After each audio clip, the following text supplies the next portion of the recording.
Hello everybody, I hope all are you doing great. This is Vani, welcome back to my YouTube channel. So जैसे कि आप सब जानते हैं कि मैंने सीवीटी इकोनॉमिक्स की सीरीज स्टार्ट की हुई है, जिसमें आज के लेक्चर बहुत ज़्यादा इंपॉर्टेंट आपके लिए रहने वाला है, बिकॉज आज से मैं स्टार्ट करी हूँ micro economics, right. Micro economics अब आपके पास हार्डली 1 वीक ही रह गया है। 11 मई को आपका एग्ज़ाम है। तो माइक्रो इकोनॉमिक्स बहुत सारे स्टूडेंट्स का डिमांड आ रही थी, बहुत सारे स्टूडेंट्स बोल रहे थे कि माइक्रो इकोनॉमिक्स कराओ मैम।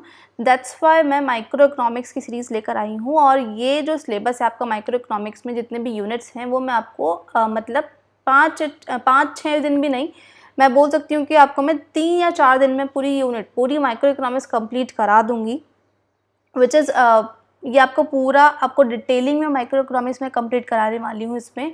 तो स्टे ट्यून्ड, और बहुत ज़्यादा इंटरेस्टिंग वीडियोस और बहुत ज़्यादा इंटरेस्टिंग सीरीज़ें रहने वाली हैं। ज़्यादा से ज़्यादा आप लाइक करो, सब्सक्राइब करो और शेयर करो, सो दैट कि मेरे को भी एक मोटिवेशन मिलेगा कि आप लोग अच्छे से पढ़ रहे हो, और मेरे को मोटिवेशन मिलेगा कि मैं और वीडियोज़ ऐसी टाइप की क्रिएट करूँ, राइट।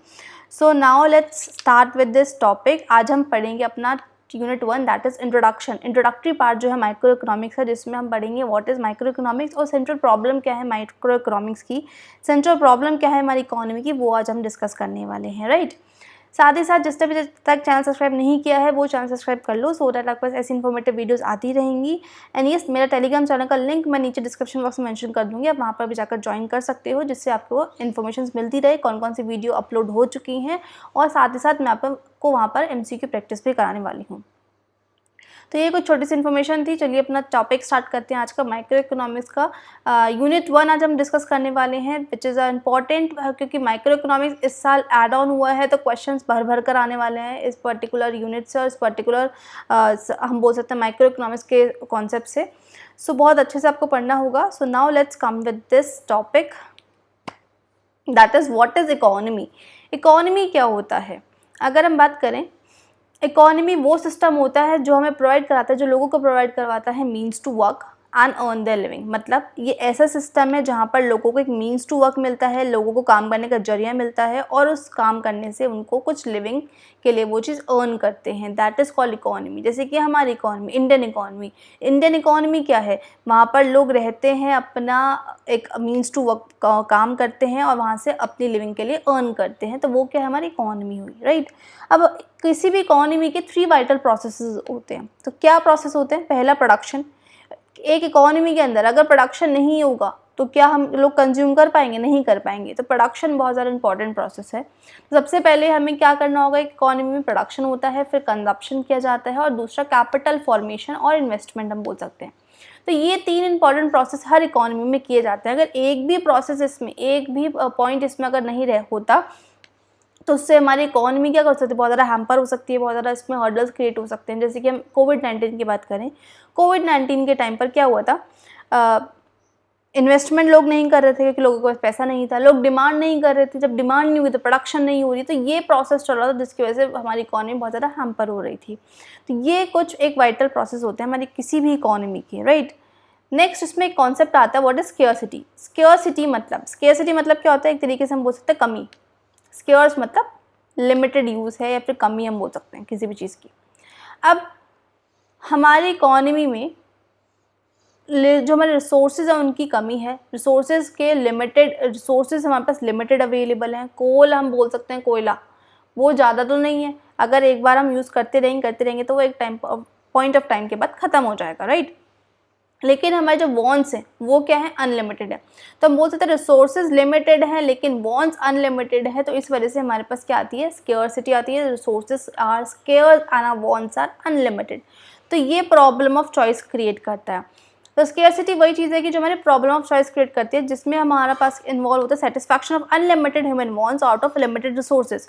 हमें अपनी अनलिमिटेड ह्यूमन वॉन्ट्स में से, लिमिटेड रिसोर्सेज में से हमें अपनी अनलिमिटेड ह्यूमन वॉन्ट्स को सेटिस्फाई कराने के लिए एक प्रॉब्लम अराइज होती है, जिसको हम बोलते हैं प्रॉब्लम ऑफ चॉइस। क्योंकि हमारे पास रिसोर्सेज लिमिटेड हैं, उस लिमिटेड रिसोर्सेज में से हमें अपनी वॉन्ट्स को क्या कराना है? सेटिस्फाई कराना है, जिस वजह से हमें एक चीज़ चूज़ करनी पड़ेगी, दूसरी चीज़ छोड़नी पड़ेगी। तो यहाँ पर ही क्रिएट होता है प्रॉब्लम ऑफ चॉइस, ठीक है। और हर रिसोर्सेज का एक ऑल्टरनेटिव यूजेस भी होते हैं।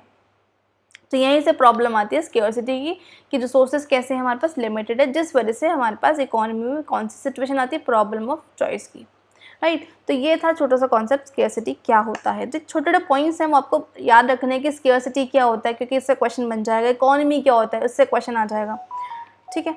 नेक्स्ट आता है अब हमारे पास रीजंस क्या, इकोनॉमिक प्रॉब्लम जो आती है हमारे पास, इकोनॉमिक प्रॉब्लम क्या, प्रॉब्लम ऑफ चॉइस। अब वो जो प्रॉब्लम ऑफ चॉइस आ रही है, सेंट्रल प्रॉब्लम ऑफ इकोनॉमी, वो हम आगे पढ़ेंगे। तो वो अराइज कहाँ से होती है, क्या प्रॉब्लम्स किस वजह से आती है। तो पहला क्या है, रिसोर्सेज हमारे पास स्केर्स हैं, रिसोर्सेज लिमिटेड है, उन लिमिटेड रिसोर्सेज को हमें सेटिस्फाई कराना है, उस लिमिटेड रिसोर्सेज से हमें अपनी अनलिमिटेड वांट्स को सेटिस्फाई कराना है, जिससे ही प्रॉब्लम आती है हमारे पास प्रॉब्लम ऑफ चॉइस की, that is economic problem, right.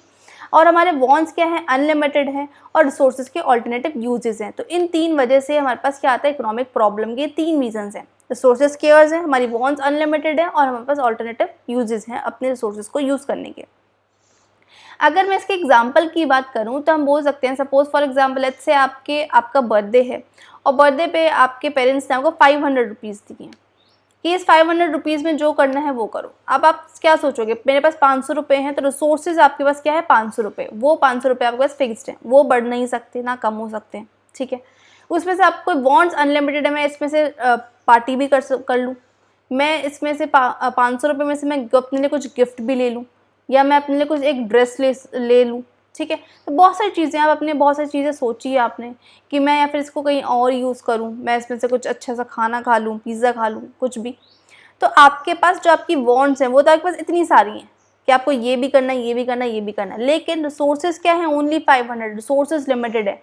तो यहीं से आपको क्या करना पड़ेगा, आपको एक चीज़ चूज़ करनी पड़ेगी, क्योंकि 500 रुपये में सिर्फ एक ही चीज़ हो पाएगी। तो यहीं से क्या प्रॉब्लम अराइज हुई, प्रॉब्लम ऑफ चॉइस, क्योंकि रिसोर्सेज लिमिटेड है, आपकी वांट्स अनलिमिटेड है, और वहीं से एक प्रॉब्लम अराइज हो रही है, that is problem of choice. और उस रिसोर्सेज के ऑल्टरनेटिव यूजेस हैं, आप उससे ड्रेस खरीद सकते हो, आप उससे पार्टी भी कर सकते हो, आप उससे क्या बोल सकते हो, पिज़्ज़ा खा सकते हो, कुछ भी कर सकते हो। तो ऑल्टरनेटिव यूजेस तो हैं, लेकिन यहाँ पर वांट्स अनलिमिटेड है और सोर्सेज स्केर्स है, तभी यहाँ पर क्या होती है, कौन सी problem, that is problem of choice. तो ये रीज़न था इकोनॉमिक प्रॉब्लम का, राइट। तो आई होप आपको क्लियर हो रहा होगा क्या क्या पॉइंट्स यहाँ पर देख रहे हो आप, right. So now let's come to the next topic, that is what is economics. अब बात आती है इकोनॉमिक्स क्या होता है, जो हम पढ़ रहे हैं अपना सब्जेक्ट। तो इन सब चीज़ों से ही इकोनॉमी हमारी इकोनॉमिक्स बनी है। तो इकोनॉमिक्स का वो सोशल साइंस है, it is a social science, जिसमें हम स्टडी करते हैं कि कैसे सोसाइटी अपने लिमिटेड रिसोर्सेज को चूज़ करती है, उनसे गुड्स एंड सर्विसेज को प्रोड्यूस करती है और उनको डिस्ट्रीब्यूट करती है among different group of people के बीच में। तो ये वो सोशल साइंस है जिसमें हम ये पढ़ते हैं कि एक सोसाइटी में किस तरीके से अपने लिमिटेड रिसोर्सेज को यूज़ किया जाता है, अपने लिमिटेड रिसोर्सेज को यूज़ करके चूज़ किया जाता है। मीन्स अपने आपके पास लिमिटेड रिसोर्सेज हैं, उनको चूज़ करेंगे हम, और उन लिमिटेड रिसोर्सेज से कैसे हम चीज़ें प्रोड्यूस करेंगे, और कैसे वो प्रोड्यूस जो हुआ है उसको हम कैसे डिस्ट्रीब्यूट करेंगे among different group of people में। तो यही चीज़ें हम पढ़ते हैं किसमें, इकोनॉमिक्स के अंदर, ठीक है। तो ये हमें इकोनॉमिक्स बताती है, इसमें हम इस चीज़ की स्टडी करते हैं। आई होप आपको क्लियर होगा कि what is economics, right.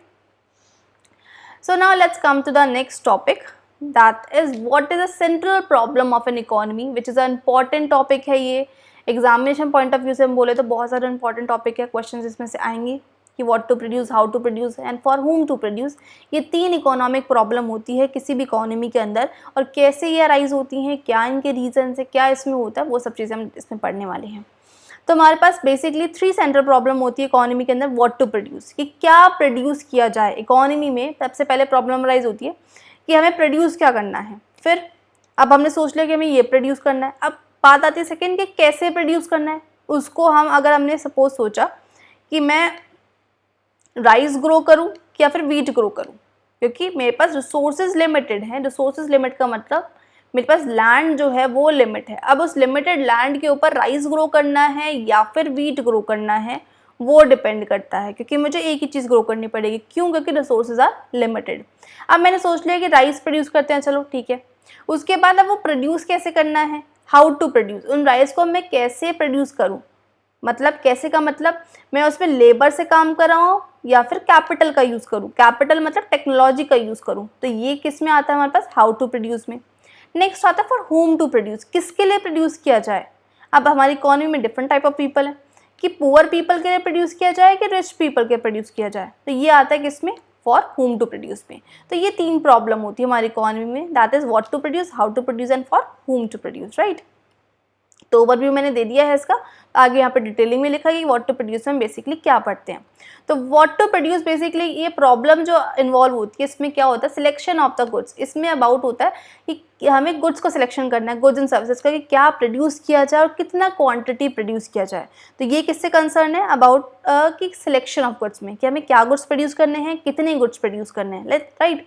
For example, every economy has to decide which consumer goods and which capital goods are to be produced। तो हर इकोनॉमी में ये डिसाइड किया जाता है कि हमें कंज्यूमर गुड प्रोड्यूस करना है, क्योंकि हमारे पास डिफरेंट टाइप ऑफ गुड है, कंज्यूमर गुड प्रोड्यूस करें या फिर कैपिटल गुड्स प्रोड्यूस करें, ठीक है। या फिर हम बोल सकते हैं कि ऐसी सेम इकोनॉमी हम बोल सकते हैं या फिर सिविल गुड प्रोड्यूस करें या फिर वॉर गुड्स प्रोड्यूस करें। तो डिफरेंट टाइप ऑफ गुड है हमारी इकोनॉमी के, तक कौन से गुड प्रोड्यूस किया जाए ये सिलेक्शन किया जाता है किसमें, व्हाट टू प्रोड्यूस में। ये कंज्यूमर गुड प्रोड्यूस किया जाए, कैपिटल गुड प्रोड्यूस किया जाए या फिर सिविल गुड्स प्रोड्यूस किया जाए या फिर वॉर गुड्स प्रोड्यूस किया जाए। तो ये डिपेंड करता है किसके ऊपर, कि हमें क्या प्रोड्यूस करना है। और दूसरी चीज़, हमारे पास रिसोर्सेज लिमिटेड हैं, जिस वजह से हम सारे गुड्स को एक बार में प्रोड्यूस कर पाएँ ये पॉसिबल नहीं है, क्योंकि रिसोर्सेज आर लिमिटेड। हर इकोनॉमी में रिसोर्सेज लिमिटेड होते हैं और इकोनॉमी सारे गुड्स को एक बार में प्रोड्यूस नहीं कर सकती है, राइट। तो more of one good usually mean less of the other, it is concern which how much quantity to produce. अगर हम एक पॉइंट ऑफ टाइम पे 2 गुड प्रोड्यूस कर रहे हैं तो 2 गुड के लिए अगर मुझे कंज्यूमर गुड में ज़्यादा बना रही हूँ तो कैपिटल गुड में कम बनाऊंगी। ये नहीं होगा कि मैंने क्या करा है, कंज्यूमर गुड्स सारे के सारे, क्योंकि मुझे ये तो है नहीं कि मुझे सिर्फ कंज्यूमर गुड्स ही चाहिए, इकोनॉमी में कैपिटल गुड्स चाहिए नहीं, ठीक है। ये भी नहीं हो सकता कि मैं consumer good, capital goods, civil goods और वॉर गुड्स सारे एक साथ बना रही हूँ, ऐसा भी नहीं हो सकता है। तो चॉइसेस यहाँ पर अराइज होती है कि मुझे कितना गुड कौन सा बनाना है और कितना क्वांटिटी में मुझे बनाना है और कौन सा टाइप का गुड बनाना है, राइट। क्यों, क्योंकि हमारे पास रिसोर्सेज कैसे हैं, लिमिटेड है। तो if an economy decide to produce more of cloth, अगर इकोनॉमी में डिसाइड किया जा रहा है कि मैं क्लोथ ज़्यादा बना रही हूँ और with within given period of with limited means, तो it have to produce less of machine. तो हमें क्या करना पड़ेगा, अगर इकोनॉमी में डिसाइड किया इस पॉइंट ऑफ टाइम पे कि मैं क्लोथ और वीट, ये दोनों ही कैसे गुड्स हैं, कंज्यूमर गुड्स, कि इस बार हम इकोनॉमी के अंदर क्लोथ और वीट को ज़्यादा प्रोड्यूस कर रहे हैं, मीन्स कंज्यूमर गुड्स को ज़्यादा प्रोड्यूस कर रहे हैं, तो दैट मीन्स कि हमें इस टाइम पर कैपिटल गुड्स जो है, टेक्नोलॉजी जो है, मशीन्स जो है वो कम प्रोड्यूस करेंगे। क्यों, क्योंकि रिसोर्सेज आर लिमिटेड। तो बेसिकली इसमें क्या होता है, व्हाट टू प्रोड्यूस में about the selection of goods, कौन से गुड्स को हमें प्रोड्यूस करना है, राइट। तो ये था about the selection of goods में, और we can say what to produce में जो हम बात करते हैं। नेक्स्ट आता है, अब हमने देख लिया कि सपोज हमने माना कि अब हम कंज्यूमर गुड्स बना रहे हैं इस टाइम पे इकोनॉमी के अंदर, अब हमने देख लिया व्हाट टू प्रोड्यूस में, हमने देखा कंज्यूमर गुड्स बनाएंगे। नेक्स्ट आता है हाउ टू प्रोड्यूस, अब उनको बनाया कैसे जाए, जो हमने कंज्यूमर गुड्स सोचे हैं कि हम कंज्यूमर गुड्स बनाएंगे, उन्हें कैसे बनाया जाए, कौन सी टेक्नोलॉजी का यूज़ किया जाए, वो किस में पढ़ते हैं हम, हाउ टू प्रोड्यूस में। तो ये जो प्रॉब्लम है किससे कंसर्न है, about the choice of technique of production, कि कौन सी टेक्निक का हम यूज़ करें प्रोडक्शन के अंदर। For example, production of cloth is possible either by handloom और बाय मॉडर्न टेक्निक्स, कि जब जब हम क्लोथ का प्रोडक्शन कर रहे हैं, या फिर जैसे मैंने यहाँ पे बोलता है वही कंज्यूमर गुड्स में हमने लिया क्लोथ, जो क्लोथ का प्रोडक्शन कर रहे हैं, बस क्लोथ का जो प्रोडक्शन होगा या तो हम उसको हैंडलूम से प्रोड्यूस करवाएं या फिर अपनी मॉडर्न टेक्निक्स का यूज़ करें, मतलब हाथ से बनवाएं या फिर लेबर के थ्रू, या फिर हम उसमें टेक्नोलॉजी का यूज़ करें। तो ये कंसर्न होता है कि कैपिटल इंटेंसिव टेक्निक हम यूज़ करें या फिर लेबर इंटेंसिव टेक्निक प्रोड्यूस करें। तो हमारे पास यहाँ पे 2 टाइप की टेक्निक्स आती है, capital intensive, first is labour intensive and second is capital intensive, कि लेबर से बनवाएं या फिर टेक्नोलॉजी मीन्स कैपिटल से बनवाएं। तो लेबर इंटेंसिव में क्या होता है, टेक्निक हम ज़्यादा लेबर यूज़ करते हैं और कैपिटल कम यूज़ करते हैं, और कैपिटल इंटेंसिव में क्या होता है, इसमें हम कैपिटल का ज़्यादा यूज़ करते हैं, लेबर का कम यूज़ करते हैं, ठीक है। तो यहाँ पर सिलेक्शन ऑफ टेक्निक का हम बात करते हैं किसमें, व्हाट हाउ टू प्रोड्यूस में, कि कौन से गुड्स को हमें किस चीज़ से बनवाना है और अपना जो स्टैंडर्ड ऑफ लिविंग है वो भी रेज करवाना पीपल का, और उनको एम्प्लॉयमेंट भी दिया जाए, इस तरीके से हम अपने गुड्स की टेक्निक को यूज़ करें कि स्टैंडर्ड ऑफ लिविंग रेज हो, कि अगर हमने लेबर इंटेंसिव करा है, लेबर इंटेंसिव का यूज़ कर रहे हैं, तो उससे हमको क्या ऑब्जेक्टिव मिलना चाहिए, हमें कि लोगों का स्टैंडर्ड ऑफ लिविंग में बढ़े, साथ ही साथ एम्प्लॉयमेंट भी जनरेट हो, राइट। जैसे कि एग्जाम्पल हम लेते हैं कि LIT is preferred due to the abundance of labour, whereas country like USA prefer CIT due to the shortage of labour and abundance of capital. जो लेबर इंटेंसिव टेक्नोलॉजी है वो जो लेस डेवलप कंट्रीज़ हैं वो use करती हैं, जैसे कि इंडिया, या फिर हम बोल सकते हैं जो लेबर इंटेंसिव कंट्रीज़ हैं, जहाँ पर लेबर बहुत ज़्यादा है, एबंडेंस ऑफ लेबर है, वो जो कंट्री है वो लेबर इंटेंसिव टेक्नोलॉजी का यूज़ करेगी। क्यों? कि लेबर बहुत ज़्यादा है, कॉस्टिंग भी कम आएगी, साथ साथ स्टैंडर्ड ऑफ लिविंग बढ़ेगा, एम्प्लॉयमेंट जनरेट होगा। और जो भी मतलब वो सारे डेवलप्ड कंट्रीज़ हैं, जो कैपिटल इंटेंसिव कंट्रीज़ है, वो ज़्यादा कैपिटल का यूज़ करेंगी। क्यों? क्योंकि वहाँ पर कैपिटल से एक अच्छा उनका इंक्रीमेंट होगा, साथ ही साथ कैपिटल बहुत ज़्यादा है वहाँ पर, तो कॉस्टिंग उनकी कैपिटल के थ्रू कम आएगी, लेबर के थ्रू ज़्यादा आएगी। तो ये एक हाउ टू प्रोड्यूस में हम देखते हैं। तो हाउ टू प्रोड्यूस में बेसिकली क्या होता है, हमें यहाँ पर टेक्निक चॉइस करते हैं कौन सी टेक्निक का यूज़ किया जाए, कि किस तरीके से हमें अपने गुड्स को बनाना होगा। नेक्स्ट आता है होम टू प्रोड्यूस। अब पॉइंट आ गया हमारे पास, क्लोथ बना रहे थे, क्लोथ किससे बनवा रहे थे, हम लेबर से सपोज हमने बनवा रहे थे। अब वो जो लेबर से बनवा रहे थे हमारा, ठीक है, बात हो गई। अब पॉइंट आता है होम टू प्रोड्यूस, किसके लिए प्रोड्यूस किया जाए। हमने देख लिया कैसे प्रोड्यूस करना है, क्या प्रोड्यूस करना है, बात आती है किसके लिए। तो इसमें प्रॉब्लम में जो इन्वॉल्व है about the category of people, कि कौन सी कैटेगरी ऑफ पीपल के लिए प्रोड्यूस किया जा रहा है, जो उस गुड को अल्टीमेटली कंज्यूम करेंगे। वेदर प्रोड्यूस कर रहे हैं रिच के लिए, ज़्यादा बना रहे हैं पुअर के लिए, और कम बना रहे हैं रिच के लिए, या फिर आप ज़्यादा रिच के लिए बनाएं कि कम पुअर के लिए बनाएं। तो इस पर सिलेक्शन ऑफ कैटेगरी होता है पीपल का। वहाँ पर the selection of category of good. Second में था हमारे पास whom to what to produce में selection of category of good, how to produce में selection of category of techniques, and whom to produce में क्या था, about the selection of category of what, people. ठीक है, तो सोशल जस्टिस इज प्रमोटेड। अगर हम बात करें सोशल जस्टिस की, तो वो प्रमोट कब होगी, जब गुड्स को प्रोड्यूस किया जाएगा पुअर के लिए। लेकिन अगर हम जीडीपी ग्रोथ देखें तो वो कब होगा, जब हम गुड्स को प्रोड्यूस करें रिच के लिए, क्योंकि जीडीपी ग्रोथ तो वहीं से होगी, क्योंकि लग्जरियस गुड्स बनेंगे। ठीक है, तो प्रॉब्लम ऑफ चॉइस जो है वो सोशल जस्टिस है और जीडीपी ग्रोथ के बीच में आता है यहाँ पर। ठीक है, जैसे फर्स्ट हाउ टू प्रोड्यूस में हमारा हम बोल सकते हैं what to produce. What to produce में हमारे पास जो प्रॉब्लम ऑफ चॉइस आई थी वो किस में, कि कंज्यूमर गुड बनाए, कैपिटल गुड बनाए, सिविल गुड बनाए, या फिर वॉर गुड्स बनाए। तो यहाँ पर हमारे पास प्रॉब्लम ऑफ चॉइस कंसर्न हो रही थी कि क्या बनाए। हाउ टू प्रोड्यूस में लेबर इंटेंसिव बनाए कि कैपिटल इंटेंसिव बनाए, तो यहाँ पर प्रॉब्लम ऑफ चॉइस आ रही थी हमारे पास। होम टू प्रोड्यूस में जीडीपी ग्रोथ को देखें या फिर हम सोशल जस्टिस देखें, तो यहाँ पर प्रॉब्लम ऑफ चॉइस अराइज हो रही है। तो हर जगह प्रॉब्लम ऑफ चॉइस ही रहती है। क्यों रहती है? क्योंकि रिसोर्सेज लिमिटेड है, हमारी वॉन्ट्स अनलिमिटेड है और रिसोर्सेज के ऑल्टरनेटिव यूजेस हैं, राइट। तो पूरे इकोनॉमिक्स में आपको यही चीज़ घूमेंगी फर्स्ट चैप्टर में। ठीक है, तो ये था हमारा basic intro about the central problem of an economy. होता क्या है, हमने पढ़ा इकोनॉमिक्स क्या होती है, इकोनॉमी क्या होता है, स्केर्सिटी क्या होता है। ठीक है, अब इसी में हमारे पास जो नेक्स्ट टॉपिक आता है दैट इज़ पीपीसी कर्व, क्योंकि आपके कौन सा मैं बोल सकती हूँ सिलेबस में, एक बार मैं आपको बता देती हूँ, आपके सिलेबस में जो यूनिट 1 था, यूनिट 1 में central what is micro economics था, दूसरा हमारे पास central problem of an economy, ये पॉइंट था, और जिसमें हमारे पास नेक्स्ट टॉपिक था इसमें पीपीसी कर्व क्या होता है, दूसरा अपॉर्चुनिटी कॉस्ट क्या होता है। तो वो टॉपिक दो रहते हैं, वो अभी हम कवर करने वाले हैं। ठीक है, तो नेक्स्ट आता है पीपीसी कर्व। इंपॉर्टेंट है पीपीसी कर्व, तो आपका मोस्ट इंपॉर्टेंट है, इससे क्वेश्चन आएगा ही आएगा कि पीपीसी कर्व से कुछ भी क्वेश्चन पूछ सकते हैं कि ये जो कर्व है हमारे पास जो ये कॉनकेव शेप का क्यों होता है, क्या रीज़न है। पीपीसी कर्व की डेफिनेशन दे दी, बताओ ये कौन सा कर्व है। पीपीसी कर्व के पहली बात, इसके डिफरेंट नेम होते हैं, वो आपको तीनों नेम पता होना चाहिए। पीपीसी कर्व को हम ट्रांसफॉर्मेशन कर्व भी बोलते हैं, पीपीसी कर्व को हम प्रोडक्शन पॉसिबिलिटी फ्रंटियर भी बोलते हैं। तो तीनों नेम आपको टिप्स पर होना चाहिए, क्योंकि इससे क्वेश्चन तो बनेगा ही बनेगा, ये पीपीसी कर्व के डिफरेंट नेम क्या है। ठीक है, अब पीपीसी कर्व में क्या बताता है, तो it is a curve showing different combination of two goods which can be produce with the available resources. हम अपने अवेलेबल रिसोर्सेज से, देखो अब मैं आपको एग्जाम्पल समझाती हूँ। मेरे पास रिसोर्सेज कैसे हैं, फिक्स्ड, लैंड फिक्स्ड है। अब उस फिक्स्ड लैंड के ऊपर मुझे दो गुड्स प्रोड्यूस करना है, राइस और वीट।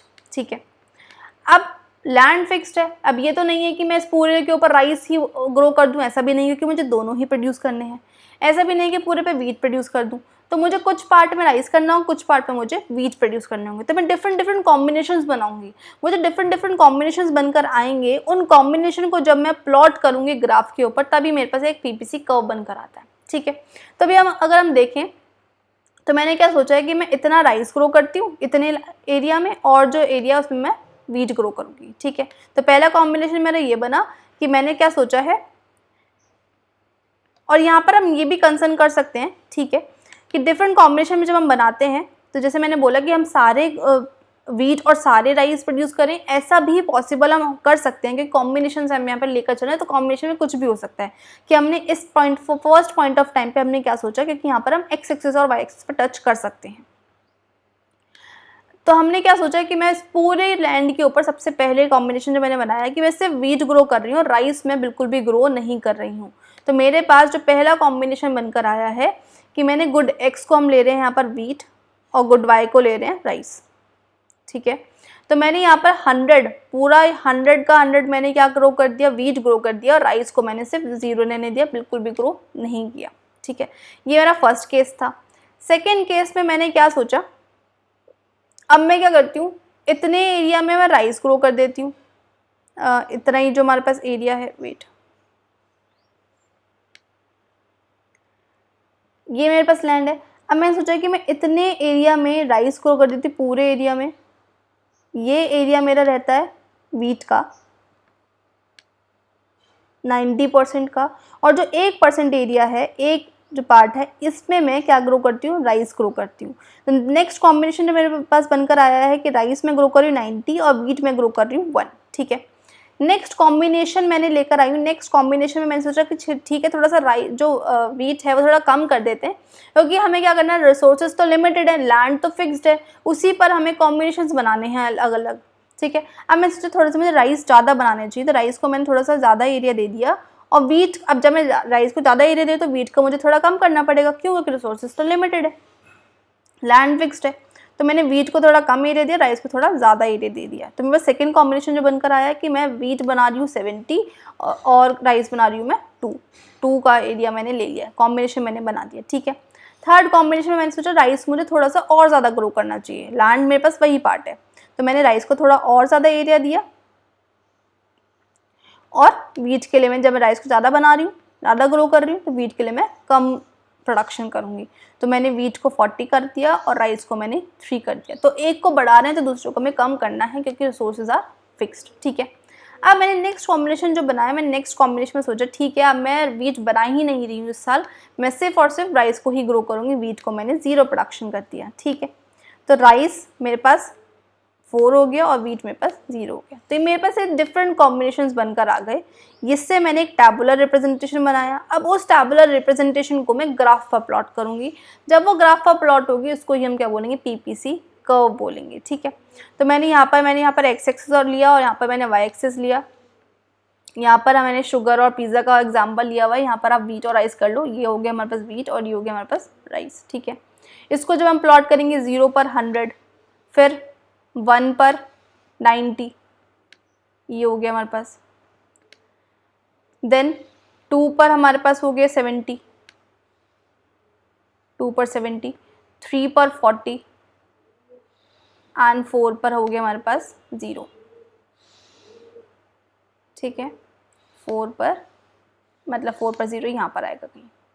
तो इसको जब हम ग्राफ को बनाएंगे तो हमारे पास एक ग्राफ बनकर आएगा। उस ग्राफ को, जब भी डिफरेंट कॉम्बिनेशन ऑफ गुड्स को हमने प्लॉट किया है ग्राफ के ऊपर, उसको ही हम क्या बोलेंगे, पीपीसी कर्व बोलेंगे, ठीक है। तो पीपीसी कर्व यही है कि वो कर्व जो शो करता है डिफरेंट कॉम्बिनेशन ऑफ 2 गुड्स का डिफरेंट कॉम्बिनेशन जो प्रोड्यूस कर रहे हैं हम अपने अवेलेबल रिसोर्सेज से, that is called PPC curve.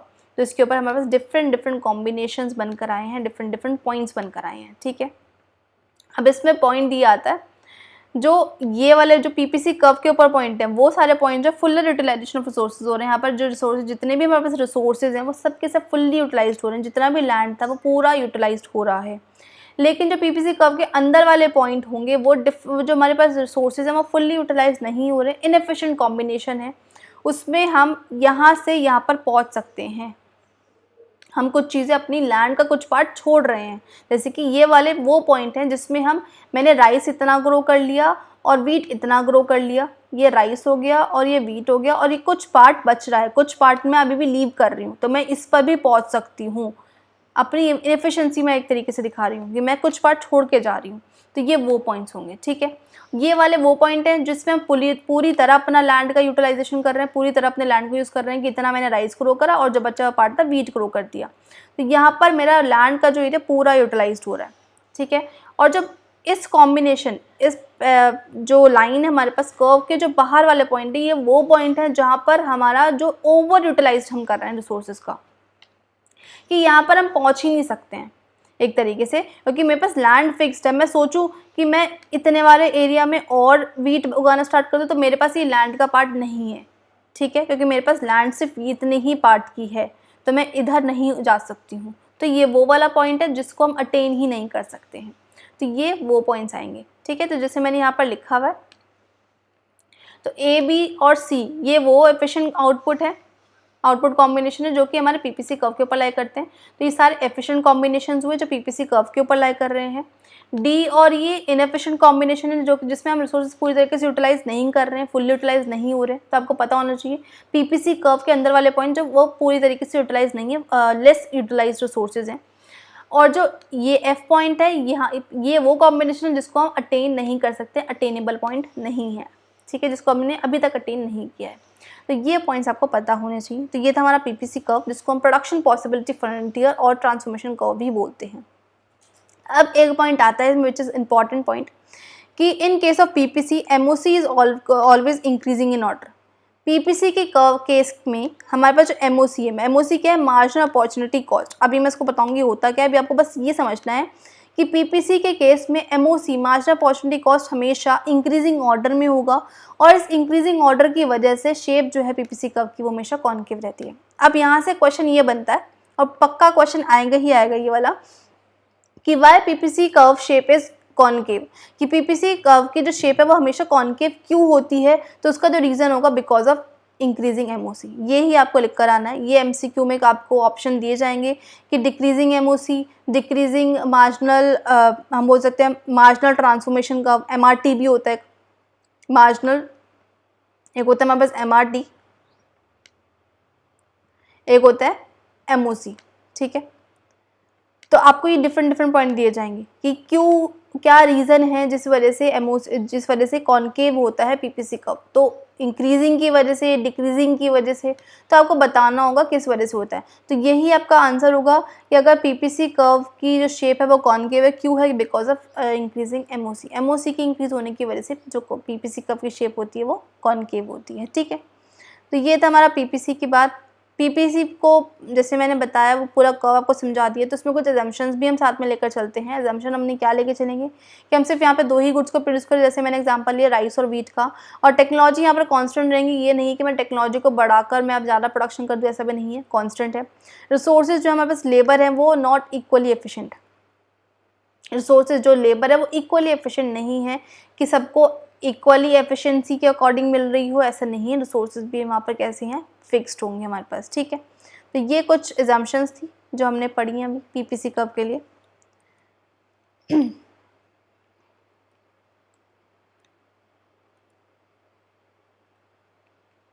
ठीक है, नेक्स्ट आता है प्रॉपर्टीज ऑफ पीपीसी कर्व। उससे पहले हमें पढ़ना है फुलर यूटिलाइजेशन ऑफ रिसोर्सेज। तो ये वाले जो पॉइंट थे वो मैंने जो आपको बताया पीछे कि कौन से पॉइंट क्या बताते हैं हमें। तो जो पीपीसी कर्व के ऊपर वाले, जो पीपीसी कर्व के ऊपर कॉम्बिनेशंस जो होंगे, पॉइंट्स होंगे, वो रिसोर्सेज का फुल्ली यूटिलाइज कर रहे होंगे, एफिशिएंट यूटिलाइजेशन हो रहा होगा रिसोर्सेज का। तो पॉइंट पी हमें क्या बताता है, पीपीसी कर्व के ऊपर जो दिखाता है वो दिखाता है कि फुलर यूटिलाइजेशन और एफिशिएंट यूटिलाइजेशन हो रहा है रिसोर्सेज का। ये दिखाता है कि पोटेंशियल लेवल जो है आउटपुट का वो शो हो रहा है, मतलब पोटेंशियली इतना ही पोटेंशियल है, इतना ही हम लैंड को यूटिलाइज कर सकते हैं, पूरा का पूरा लैंड यूटिलाइजेशन हो रहा है। ये दिखाता है कि मैक्सिमम लेवल ऑफ आउटपुट जो हम प्रोड्यूस कर रहे हैं अपने रिसोर्सेज से, कि एक अपने टेक्नोलॉजी से इतना मैक्सिमम आउटपुट ही हम प्रोड्यूस कर सकते हैं, इससे ना तो बाहर जा सकते हैं और इससे ना ही अंदर आ सकते हैं, ठीक है। अब ये पॉइंट एफ और ये जी क्या दिखाता है हमें, अंडर यूटिलाइजेशन ऑफ रिसोर्सेज, कि मेरे पास रिसोर्सेज तो है, लैंड तो मेरे पास इतनी पड़ी है, लेकिन मैं इतना पार्ट जो है वो खाली छोड़ रही हूँ, ये पार्ट में कुछ यूज़ ही नहीं कर रही हूँ, सिर्फ मैं इतना ही पार्ट यूटिलाइज कर रही हूँ। तो ये मुझे क्या दिखा रहा है, मैं अपने रिसोर्सेज का पूरी तरीके से यूज़ नहीं कर रही हूँ, वेस्टेज ऑफ अपना रिसोर्सेज कर रही हूँ, ठीक है। तो पीपीसी कर्व के जो अंदर वाला पॉइंट है वो हमें क्या दिखाएगा, अंडर यूटिलाइजेशन है और इनएफिशिएंट यूटिलाइजेशन हो रहा है रिसोर्सेज का, जो कि हमें दिखाता है कि एक्चुअल लेवल ऑफ आउटपुट जो है वो कम है with the potential level of output, कि मेरे पोटेंशियल तो है पूरे लैंड पे प्रोड्यूस करने की, लेकिन मैं एक्चुअल में सिर्फ इतना ही लैंड का पार्ट यूटिलाइज कर रही हूँ। तो ये मुझे कौन दिखाएगा, पॉइंट एफ और जी, जो पीपीसी कर्व के अंदर वाला पॉइंट होगा, ठीक है। तो ये कुछ पॉइंट्स थे जो आपको पता होना चाहिए कौन सा पॉइंट हमें क्या दिखाता है। नेक्स्ट आता है property of PPC curve, which is again very important topic है। पीपीसी कर्व की प्रॉपर्टीज आपसे पूछी जाती है, क्या क्या प्रॉपर्टीज है पीपीसी कर्व की, एमसीक्यू में आ जाएगा। पहला, पीपीसी कर्व जो होता है डाउनवर्ड स्लोपिंग होता है, ठीक है। डाउनवर्ड स्लोपिंग क्या होता है, क्यों, क्योंकि इनके बीच में दो गुड्स की क्वांटिटी के बीच में इनवर्स रिलेशनशिप होती है। कैसे, कि अगर मैं एक वीट को ज़्यादा प्रोड्यूस कर रही हूँ तो मुझे राइस का प्रोडक्शन कम करना पड़ेगा, ठीक है। तो इस वजह से जो पीपीसी कर्व है हमेशा कैसा दिखेगा, हमें डाउनवर्ड स्लोपिंग दिखेगा। पीपीसी कॉनकेव शेप का होता है, पीपीसी हमेशा में कॉनकेव शेप दिखेगा। कॉनकेव शेप मैंने बताया क्यों होता है, because of increasing MOC. MOC के इंक्रीज होने की वजह से, मार्जिनल अपॉर्चुनिटी कॉस्ट के इंक्रीज होने की वजह से पीपीसी कर्व हमेशा कॉनकेव शेप का होगा। वही चीज़ बताइए, क्योंकि एक गुड को एडिशन, एक गुड को बढ़ाने के लिए हमें दूसरे गुड को सेक्रीफाइस करना पड़ेगा। क्यों, क्योंकि हमारे पास रिसोर्सेज फिक्स्ड हैं। तो आपके पास क्वेश्चन अगर आता है कि पीपीसी कॉनकेव क्यों होता है, because of increasing MOC. Third जो इसकी प्रॉपर्टी है that is PPC can shift either leftward और राइटवर्ड। पीपीसी कर्व को हम या तो आगे लेफ्टवर्ड पीछे की तरफ शिफ्ट कर सकते हैं और आगे की तरफ शिफ्ट कर सकते हैं। पीपीसी कर्व को हम राइटवर्ड भी शिफ्ट कर सकते हैं और लेफ्टवर्ड भी शिफ्ट कर सकते हैं, ठीक है। तो रीजंस हम देखेंगे कैसे शिफ्ट हो सकता है, क्या रोटेशन के रीजंस है, तो वो हम कुछ पढ़ेंगे। तो ये बेसिक प्रॉपर्टीज थी पीपीसी कर्व की, जो कि आपको पता होनी चाहिए। नेक्स्ट आता है मार्जिनल अपॉर्चुनिटी कॉस्ट। अब ये क्या होता है, तो मार्जिनल अपॉर्चुनिटी कॉस्ट हमें क्या बताता है कि एक गुड को ज़्यादा बनाने के लिए हम दूसरे गुड को कितना सेक्रीफाइस कर रहे हैं। जैसे मैंने पीछे लिया था कि अगर मैंने स्टार्टिंग में राइस को 0 बनाया और वीट को 100 बनाया, ठीक है। नेक्स्ट में मैं राइस को 1 कर रही हूँ, वीट को 90 कर रही हूँ। नेक्स्ट में मैं वीट को 2 कर रही हूँ और राइस को 70 कर रही हूँ। तो मैंने एक गुड को बढ़ाने के लिए, ये 1 से बढ़ा, दूसरे गुड को कितना सेक्रीफाइस करा, दूसरे गुड को मुझे 10 से सेक्रीफाइस करना पड़ा, दूसरे गुड को मैं इतना कम करी हूँ।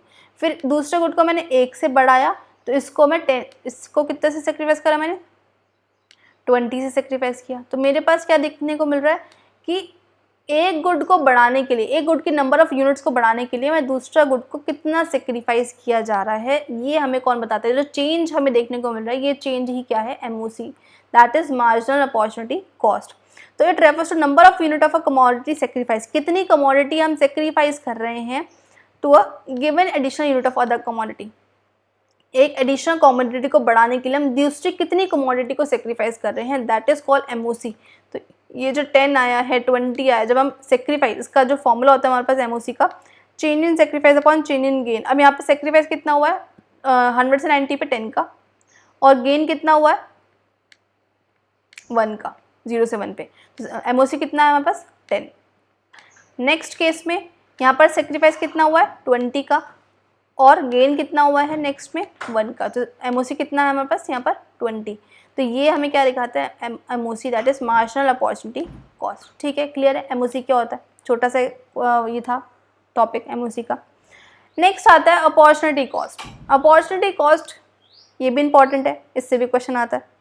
इसको आपको एक तरीके की केस स्टडी दे देंगे और इसमें पूछेंगे बताओ ये इस पर कौन सा कॉन्सेप्ट हमें दिखाया जा रहा है। तो यहाँ पर हमें बताना होगा कि यहाँ पर हमारे पास अपॉर्चुनिटी कॉस्ट का कॉन्सेप्ट आ रहा है, ठीक है। पता कैसे चलेगा, अपॉर्चुनिटी कॉस्ट क्या होता है, it is the cost of next best alternative foregone. कि नेक्स्ट बेस्ट ऑल्टरनेटिव जो हम फॉरगॉन कर रहे हैं उसकी कॉस्ट को ही हम क्या बोलते हैं, अपॉर्चुनिटी कॉस्ट। इसको मैं एग्जाम्पल समझाती हूँ। लेट्स से आपके पास 3 चॉइसेस हैं, ए, बी एंड सी। आपको 3 जॉब्स का ऑफर आया है। पहली जॉब जो है वो 70,000 की है, ठीक है। दूसरी जॉब 50,000 की है, और जो तीसरी जॉब है वो आपके पास 20,000 की है। अब इसमें अपॉर्चुनिटी कॉस्ट क्या होगी, अगर आप 70,000 की जॉब, या तो बहुत अच्छी बात है वो ले लोगे, अगर ये 70,000 की जॉब नहीं लोगे तो आप कौन सी जॉब लोगे, 50,000 वाली कि 20,000 वाली? ऑब्वियसली बात है 50,000 वाली। तो ये जो 50,000, इसके बाद जो नेक्स्ट बेस्ट ऑल्टरनेटिव है 70,000 के बाद जो नेक्स्ट बेस्ट ऑल्टरनेटिव वो क्या है, जो आपने नेक्स्ट बेस्ट ऑल्टरनेटिव को जाने दिया, उसकी कॉस्ट को ही हम क्या बोलेंगे, अपॉर्चुनिटी कॉस्ट। तो यहाँ पर अपॉर्चुनिटी कॉस्ट क्या है 50,000। अगर आपको ये नहीं मिलती है तो आप यहाँ पर जाओगे, नेक्स्ट बेस्ट जो है that is called opportunity cost 50,000, ठीक है। तो ये था एक कॉन्सेप्ट अपॉर्चुनिटी कॉस्ट का। तो यहाँ तक हमारा कंप्लीट हो चुका है अपॉर्चुनिटी कॉस्ट क्या होता है, पीपीसी कर्व क्या होता है। अब हम लास्ट इस पर टॉपिक पढ़ेंगे shift and rotation in PPC curve. तो शिफ्टिंग इन पीपीसी कर्व की अगर हम बात करेंगे, पीपीसी कर्व के शिफ्ट होने के क्या क्या रीजंस होते हैं। तो पीपीसी कर्व राइटवर्ड शिफ्ट भी होता है और लेफ्टवर्ड शिफ्ट भी होता है। पहली बात अगर हम बात करें राइटवर्ड शिफ्ट, कब होगा? गुड एक्स की भी प्रोडक्शन बढ़ रही है और गुड वाई की भी प्रोडक्शन बढ़ रही है। वो कब बढ़ेगी? या तो हम क्या कर रहे हैं, अपने जो लेबर हैं, रिसोर्सेज जो हैं वो बढ़ा रहे हैं, अपने लेबर्स को बढ़ा रहे हैं। राइस भी बढ़ गया है, जैसे मैंने यहाँ पर क्या लिया, सपोज लैंड हम ले रहे थे, तो मैंने लैंड में राइस को बढ़ाने के लिए मैंने लैंड का पार्ट बढ़ा दिया, ठीक है, और वीट को बढ़ाने के लिए भी मैंने लैंड का पार्ट बढ़ा दिया। तो या तो मेरे रिसोर्सेज बढ़ गए हैं, इस वजह से क्या हो रहा है, इस वजह से हमारे पास पीपीसी का में शिफ्टिंग देखने को मिल रही है, या फिर हम बोल सकते हैं ना लेबर को इंक्रीज कर दिया, ठीक है। दूसरा, टेक्नोलॉजी एडवांसमेंट इन टेक्नोलॉजी, मैंने इतनी अच्छी टेक्नोलॉजी का यूज़ किया है और जिसकी वजह से मेरा प्रोडक्शन बढ़ रहा है। तो ये कुछ रीजन है जिसकी वजह से हमारा जो पीपीसी कर्व है वो आउटवर्ड शिफ्ट होगा, पीपीसी कर्व राइटवर्ड शिफ्ट होगा, जहाँ पर हमें दोनों गुड्स का प्रोडक्शन देखने को मिलेगा, दोनों गुड्स का प्रोडक्शन इंक्रीज होगा। दूसरा, foreign capital investment due to their productive capacity increases, जो प्रोडक्शन कैपेसिटी है वो इंक्रीज हो रही है, क्यों? क्योंकि हमने यहाँ पर कैपिटल का इन्वेस्टमेंट किया है, फॉरेन कैपिटल इन्वेस्टमेंट किया है। इन्वेस्टमेंट ज़्यादा होगा तो प्रोडक्शन ज़्यादा होगा, तो ये एक रीज़न हो सकता है।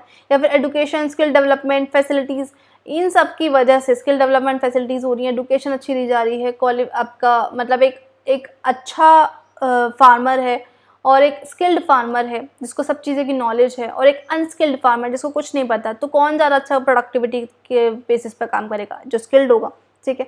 और भी हम यहाँ पे सिर्फ प्रोडक्शन की बात करें, और भी चीज़ों में हम अगर बात करें तो सब चीज़ों में हमें ये चीज़ें देखने को मिलेंगी जिसकी वजह से हमारा प्रोडक्शन जो है वो इंक्रीज़ होगा और हमारा पीपीसी कर्व है वो राइटवर्ड शिफ्ट होगा। तो ये कुछ रीजंस देखने को मिलते हैं किस वजह से पीपीसी कर्व में राइटवर्ड शिफ्ट हमें देखने को मिलता है। तो रीजंस दे देंगे और बताएंगे, बताओ इनमें से कौन सा रीज़न है या फिर कौन सा रीज़न नहीं है। तो इससे क्वेश्चन बनेगा, आपको पता होना चाहिए बेसिक कि क्या क्या रीज़न हो सकते हैं जिससे प्रोडक्शन बढ़ सकता है। अब पीपीसी का लेफ्टवर्ड शिफ्ट कब होगा? लेफ्टवर्ड शिफ्ट का मतलब जहाँ पर हम दोनों गुड्स का प्रोडक्शन कम हो रहा होगा। अब इसका ही जस्ट अपोजिट होगा, या तो हमारे पास नेचुरल कैलेमिटी आ गई है, बाढ़ आ गई, ड्रॉट आ गया, सूखा पड़ गया, ठीक है, फ्लड आ गया, इसकी वजह से हमारा प्रोडक्शन कम हो गया। ऑब्सलीट टेक्नोलॉजी, हमारी टेक्नोलॉजी पुरानी हो चुकी है, टेक्नोलॉजी ख़राब हो चुकी है, टेक्नोलॉजी हमारी इतनी आउटडेटेड हो चुकी है जिसकी वजह से प्रोडक्शन कम हो रहा है।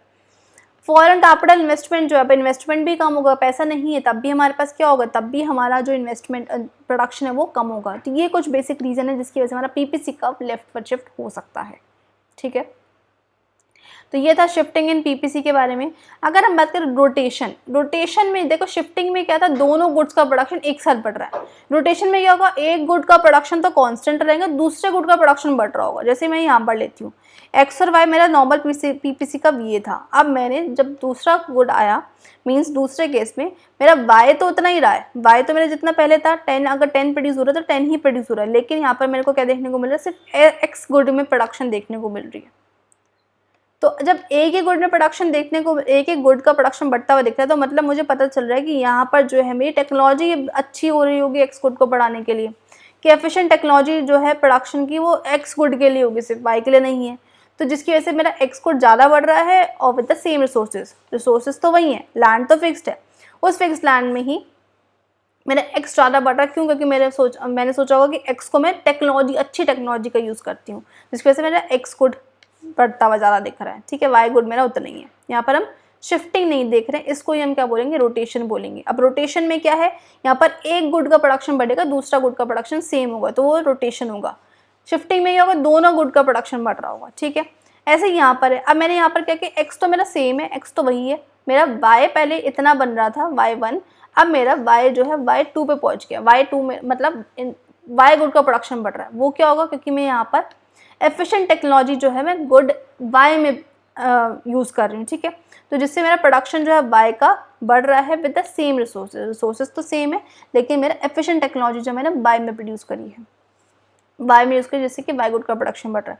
तो यहाँ पर हमें देखने को मिलता है रोटेशन इन पीपीसी, जहाँ पर हमें सिर्फ एक गुड का प्रोडक्शन बढ़ता हुआ दिखेगा, दूसरे गुड का प्रोडक्शन सेम रहेगा। तो ये था हमारा कुछ टॉपिक यूनिट 1 का, जो कि कंप्लीट हो चुका है। पूरी यूनिट 1 मैंने एक वीडियो में ही आपका वन शॉट में कंप्लीट कर दी है, ठीक है।